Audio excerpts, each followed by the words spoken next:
pagi, mahasiswa yang saya kasihi. Materi kuliah kita pada pagi hari ini adalah terkait tentang fungsi input dan fungsi output. Nah, Anda bisa membuka modul yang sudah Bapak berikan ke Anda. Di situ ada beberapa hal yang akan Bapak bahas. Yang pertama berkaitan dengan fungsi-fungsi input dan fungsi-fungsi output.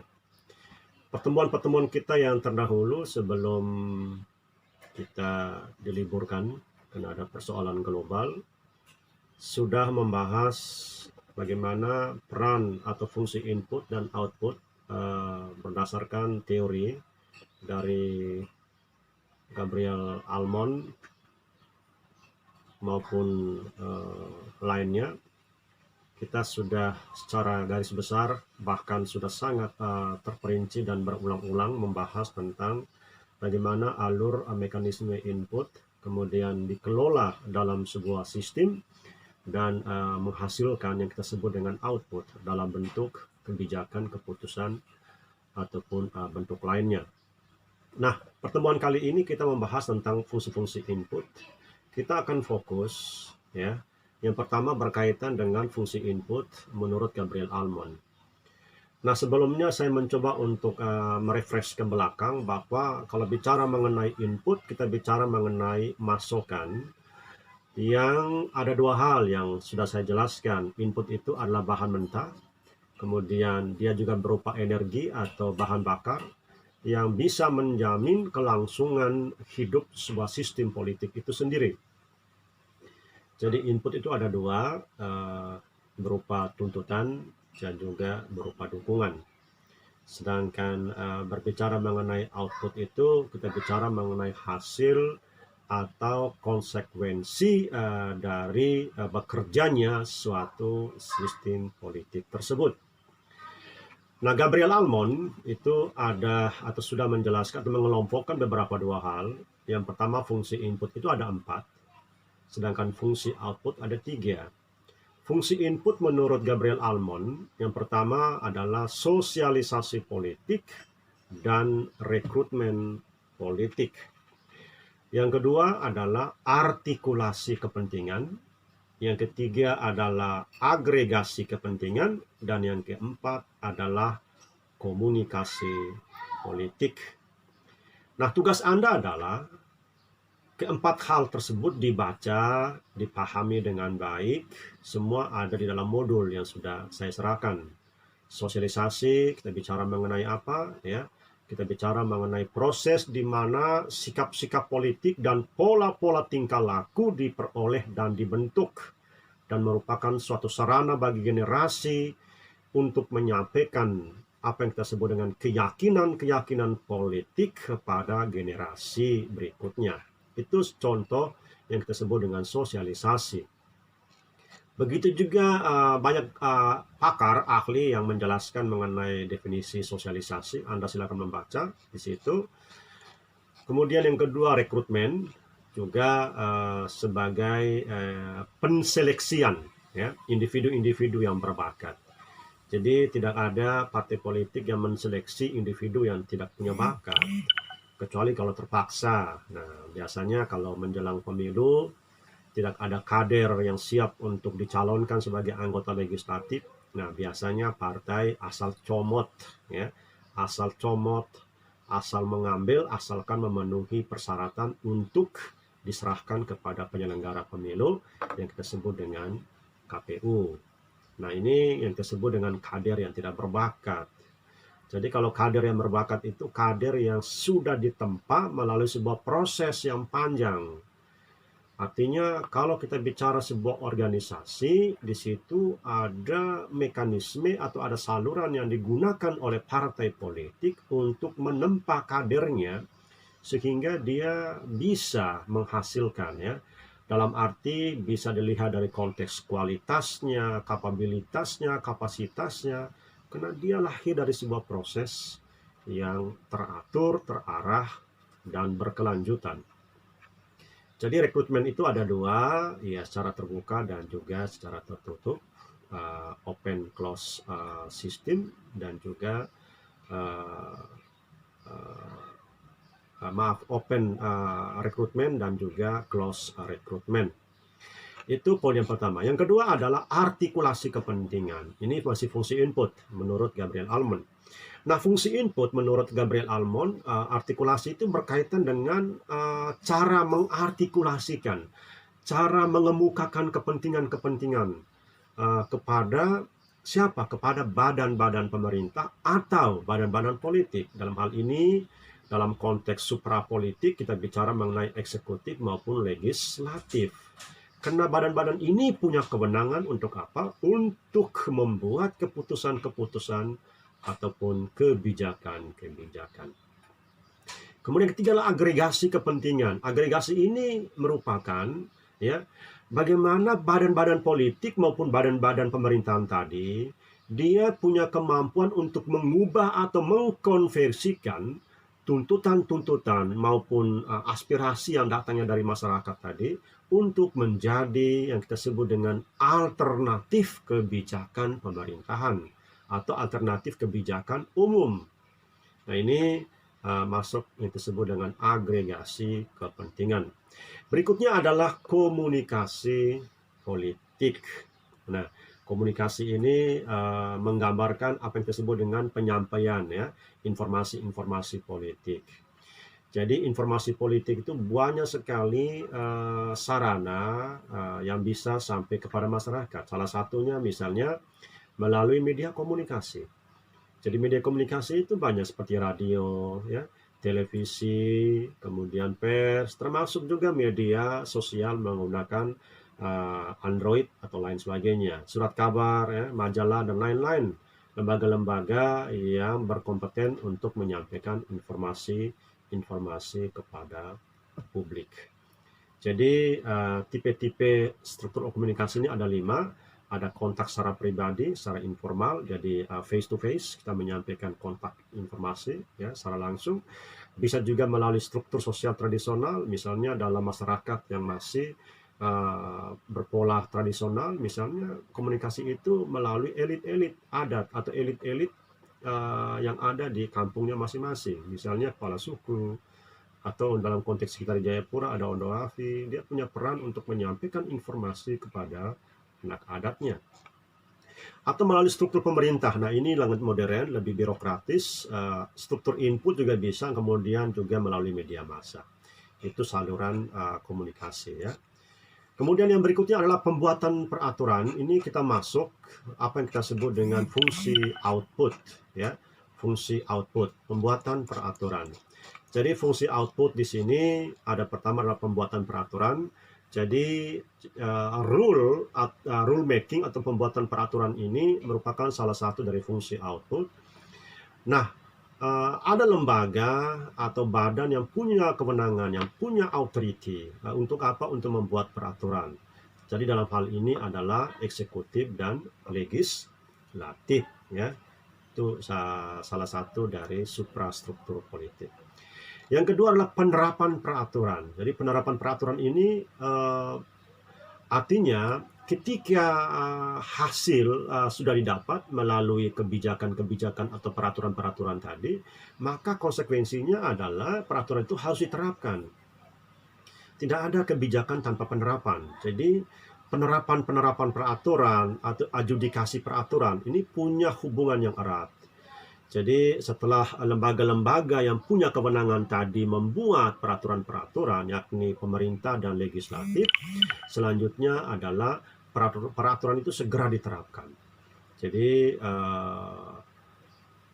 pemerintah adalah lembaga yang berkewenangan ya untuk menerapkan berlakunya peraturan tersebut, sedangkan legislatif punya fungsi untuk melakukan pengawasan. Apakah peraturan itu dijalankan dengan maksimal atau tidak. Kemudian yang berikutnya, fungsi output yang ketiga adalah adjudikasi peraturan. Nah, fungsi ini berkaitan dengan keputusan pengadilan atau keputusan hakim apabila peraturan-peraturan tadi berkaitan dengan pelanggaran hukum, ya, misalnya penegakan hukum terhadap peraturan-peraturan, ya. Jadi hadirnya lembaga ini sebenarnya untuk apa namanya, untuk mencegah, ya, adjudifikasi peraturan ini hadir untuk mencegah terjadinya praktek-praktek penyelewengan atau penentangan-penentangan terhadap peraturan atau kebijakan yang dilaksanakan dalam kehidupan bermasyarakat. Jadi Indonesia sebagai negara yang berdasarkan asas hukum, jadi siapa saja ini semua sama di mata hukum. Artinya baik itu pemerintah atau legislatif maupun masyarakat kebanyakan, masyarakat umum, ini sama di mata hukum. Jadi apabila mereka melanggar peraturan-peraturan, baik itu kewajibannya maupun haknya, ini konsekuensinya akan berhadapan dengan hukum. Jadi lembaga ini adjudikasi peraturan hadir untuk memastikan bahwa semua proses, semua kebijakan peraturan itu dijalankan dengan sebaik-baiknya. Nah, itulah fungsi input dan fungsi output menurut Gabriel Almond. Kita masuk ke berikutnya adalah kelompok kepentingan dan partai politik. Jadi di dalam kehidupan negara yang menganut paham demokratis, kehadiran kelompok kepentingan dan partai politik adalah sebuah keharusan. Tidak ada negara demokrasi tanpa ada partai politik, tanpa ada kelompok kepentingan. Apa perbedaannya? Apa definisinya? Kalau kita bicara mengenai kelompok kepentingan, kita bicara mengenai organisasi yang terdiri dari sekelompok individu dan sekelompok ini mempunyai kepentingan-kepentingan. Mereka punya tujuan, mereka punya keinginan yang sama, dan mereka melakukan kerjasama untuk apa? Untuk mempengaruhi setiap kebijakan pemerintahan. Dan pekerjaan mereka ini punya maksud untuk tercapainya kepentingan-kepentingan, tujuan-tujuan, maupun keinginan-keinginan mereka tadi. Itulah kelompok kepentingan. Jadi misalnya ada organisasi yang kerjanya setiap hari misalnya melakukan demonstrasi, ya. Nah, mereka punya tujuan, mereka punya kepentingan, mereka punya keinginan untuk apa? Agar maksud yang terkandung di balik demo tadi itu bisa tercapai. Kepentingannya apa? Dan ini dengan maksud untuk mempengaruhi kebijakan-kebijakan pemerintah. Nah, mereka-mereka ini hampir sama, ya, semua kelompok kepentingan, tujuannya hampir sama. Ada beberapa tipe-tipe kelompok kepentingan. Jadi ada 4 ya, tipe kelompok kepentingan. Yang pertama adalah kelompok kepentingan asosiasional, ya. Kelompok kepentingan asosiasional. Yang kedua, kelompok kepentingan anomik. Yang ketiga, kelompok kepentingan non-asosiasional. Dan yang keempat, kelompok kepentingan institusional. Nah, kita lihat kelompok kepentingan yang pertama adalah kepentingan anomik. Jadi kelompok ini cirinya mereka itu melakukan sebuah kegiatan sifatnya spontan, tanpa terorganisir atau tanpa melalui sebuah proses atau mekanisme yang betul-betul menyiapkan dengan baik. Spontanitas itu muncul melalui kelompok ini. Misalnya mereka melihat ada aspek ada sebuah kebijakan yang lahir dari eksekutif misalnya, kemudian kebijakan itu tidak memihak publik, ya. Nah, di situ biasanya mereka muncul gerakan spontan untuk melawan kebijakan itu. Nah, ini cirinya ini misalnya mereka melakukan misalnya melalui demonstrasi, mogok, ya, huru-hara, kerusuhan, konfrontasi, dan lain-lain. Kelompok yang kedua adalah kelompok kepentingan non-asosiasional. Nah, kelompok ini merupakan kelompok yang dapat dikatakan kurang terorganisir, ya, secara rapi, dan mereka kegiatannya situasional kadangkala, ya. Ini tidak mempunyai struktur organisasi yang formal. Ini non-asosiasional, cirinya seperti itu. Dan yang keempat adalah kelompok kepentingan institusional. Jadi kelompok kepentingan ini bersifat formal. Jadi institusi, jadi dia punya institusi formal sifatnya, ya.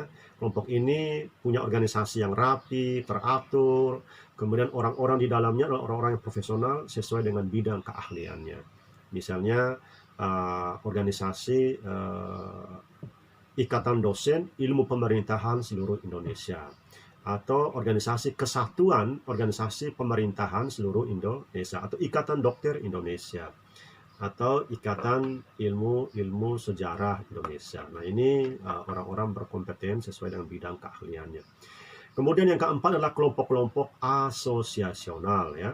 Nah, ini kelompok kepentingan ini punya organisasi yang formal seperti serikat-serikat buruh, ya, serikat-serikat dagang, perkumpulan-perkumpulan para pengusaha dan lain sebagainya. Misalnya di Jayapura ini ada perkumpulan pedagang tempe, misalnya perkumpulan pedagang tahu, atau perkumpulan pengusaha cukur rambut. Nah, jadi mereka itu punya usaha, punya organisasi yang mengorganisir semua tempat-tempat penjualan atau produsen-produsen tahu, tempe, atau cukur rambut di mana saja yang ada di Kota Jayapura. Jadi misalnya mereka melihat harga pangan, misalnya tahu mahal, kedelai naik misalnya.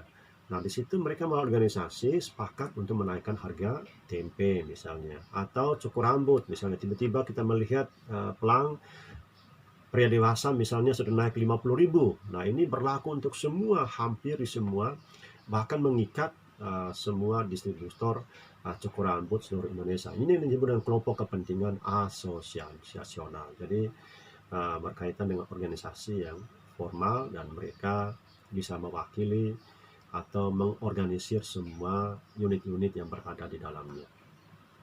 Jadi saluran-saluran kelompok kepentingan itu banyak. Bisa melalui demonstrasi, kekerasan, hubungan pribadi, bisa melalui perwakilan langsung, media massa, parpol, termasuk badan legislatif dan birokrasi. Itu sarana mereka melakukan praktik-praktik untuk mencapai kepentingan atau keinginannya tadi. Nah, berikutnya adalah kita bicara mengenai parpol. Jadi parpol ini kita secara garis besar saja, nanti ada mata kuliah khusus yang berbicara mengenai sistem kepartian dan pemilu. Parpol itu kita bicara mengenai sebuah institusi, ya, sarana, wadah bagi semua warga negara untuk berpartisipasi di bidang politik. Jadi banyak sekali ahli yang menjelaskan atau mendefinisikan tentang parpol, nanti Anda baca lagi di situ. Jadi intinya bahwa parpol itu adalah sekelompok warga negara yang sedikit banyak terorganisir, kemudian anggota-anggotanya di dalamnya itu memiliki cita-cita, tujuan-tujuan dan orientasi yang sama di bidang politik.